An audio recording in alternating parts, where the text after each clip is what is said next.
Tur hjem fra Spar, det er let, du. Vi har pils med. Og briller på. Det er til dejlige arbejdsven her.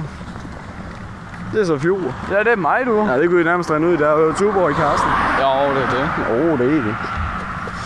Det bliver det godt tur her, ja. Med at trillebør, det kan det sagtens godt. Skal vi bare gå til Gabia med det samme? Gå til Gabia? Jo. Hvorfor det? Vi skulle lige lave nyt også, så kan vi lægge dem der. Nå ja. Så kan vi lægge nogle Tuborg ned. Altså, det er godt til at prøve stenene med sådan noget der. Det siger det bare. Ja.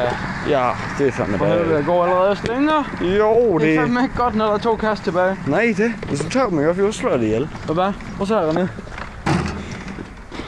Og snubler lige over 2 kasser Tuborg nu. Den fjord.